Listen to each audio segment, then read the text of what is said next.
पुणी जगतपुर में नकली घीओ कारखाना ठाब विपुल परिमाणर पूजा घीओ सांगक राशि तेल सोयाबीन पापड़ जबत कारखाना सील।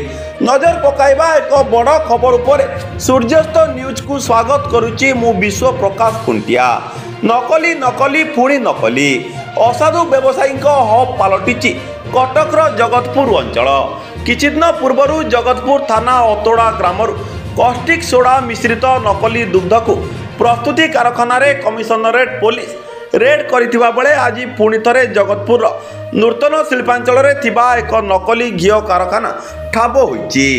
कमिशनरेट पुलिस एवं सीएमसी स्वास्थ्य विभाग मिलित उद्यम बेआईन कारखाना उपर चढ़ऊ बेले संगीन तथ्य सामना को आसीची।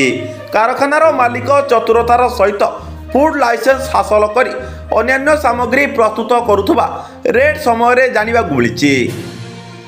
पूजा घीओरे बेआईन भावे फूड लाइसेंस प्रिंटिंग होइतिबा देखि चढ़ऊ टीम आश्चर्य हो जाइथिले। कारखाना प्रस्तुत हेउतुबा विपुल परिमाणर पूजा घीओ राशि तेल सोयाबीन पापड़ पैकिंग मेसीन लोगो सहित लक्षाधिक टंकार यंत्रांश को जबत कर सहित कारखाना को मध्य पुलिस सील करिछि। कारखाना कार्यरत मैनेजर को पुलिस अटक रखी घटनार अधिक खोलताड़ करुवा बेले बादामबाड़ी थाना शक्तिनगर अंचल प्रकृत मालिक एपर्यंत धरा पड़ नथिबा सूचना मिली। अभिषिक्ता ऑर्गेनिक नामक यह उत्पादन कारखाना आस्था निर्माल्य एवं न्यूट्रीलाइट भली ब्रांड रे बिक्री करा जाउतला। स्वास्थ्य विभाग पक्षरु घीओ सोयाबीन एवं राशि तेलर सैंपल टेस्ट पर लैबोरेटरी को पठा जाए घटनार अधिक तदंत जारी रखिछि कमिशनरेट पुलिस। यह चढ़ौरे कटक जोन 1 एसीपी अरुण कुमार स्वाई, जगतपुर थाना अधिकारी ओम प्रकाश महांती एवं सीएमसी स्वास्थ्य अधिकारी डॉक्टर सत्यव्रत महापात्र, खाद्य सुरक्षा अधिकारी रश्मिता बेहरा एथिरे सामिल होइतिले। कटकरू निवेदिता सिंह को रिपोर्ट, सूर्यास्त न्यूज। जे हमर अभिष्टिका ऑर्गेनिक नाम रे गोटे फैक्ट्री अच्छी जगतपुर इंडस्ट्रियल इस्टेट रे से फैक्ट्री नकली घीओ प्रस्तुत करा जाउछि।